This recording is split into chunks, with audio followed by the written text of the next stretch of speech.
जहिड़े बाबति तव्हांखे आगाह कंदा हलूं त ठिकराठे लॻ मतिलबु बिरादरी जे ॿिनि धुरनि में जहिड़ो थी पियो जंहिंमें 9 ॼणा ज़ख़्मी थी पिया आहिनि। फ़क़ीर पाड़े में पैसनि जी ॾेती लेती तां जहिड़े दौरान 9 ॼणा ज़ख़्मी थी पिया आहिनि जिन खे अस्पताल मुंतक़िल कयो वियो आहे। तव्हांखे जहिड़े बाबति आगाह कंदा हलूं त ठिकराठे लॻ मतिलबु बिरादरी जे ॿिनि धुरनि में जहिड़ो थी पियो जंहिंमें 9 ॼणा ज़ख़्मी थी पिया आहिनि।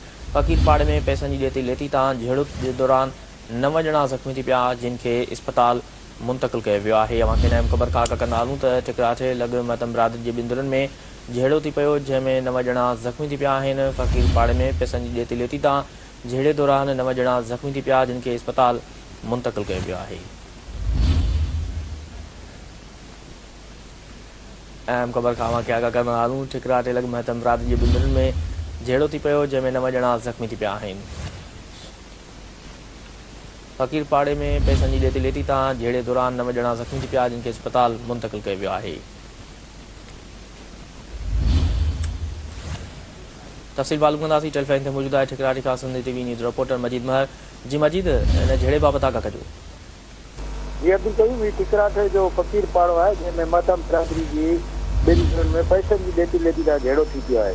लटनि ऐं सिरोटनि जो आज़ादाणो इस्तेमालु थियो जंहिं सबबु लटनि ऐं सिरोटनि लॻण सबबु ॿिनि औरतुनि माई मेनाज़ माई भागी समेत 9 ॼणा अब्दुल सत्तार हबीबुल्ला नसीबुल्ला जमील नजीद मुश्ताक इमाम अली महतम ऐं ॿिया पिणु ज़ख़्मी थिया आहिनि। इलाइक़ो जंग जो मैदान बणिजी वियो। ज़ख़्मियुनि खे वारिस मुबारकपुर थाणे ते खणाया। हिकु धुर जे शफ़ीउनि महतब इल्ज़ाम हणंदे चयो आहे त मुंहिंजे घर मथां ॻोठ मोती दड़ो अची 30 ॾंडा बरदार माण्हुनि अची हमलो कयो जंहिं सबबु मर्द ऐं औरतूं ज़ख़्मी थी विया आहिनि ऐं कुझु ज़ख़्मियुनि जी हालत गंभीर जोगी आहे ऐं हुन इहा बि जवाबदारनि जी गिरफ़्तारी जी बि SSP सखर ऐं SHO मुबारकपुर खां घुर कई।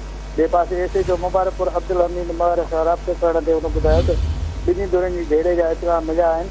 हिकु धुर जा ज़ख़्मी थाणे ते पहुता आहिनि जॾहिं त उन्हनि खे मेडिकल लेटर ॾेई तुरत इलाज लाइ तालुके अस्पताल पनवा किलो माणियो आहे। वधीक जांच करे रहिया आहियूं त अॻिराई कंदड़ धुर ख़िलाफ़ कानूनी कार्रवाई कई वेंदी।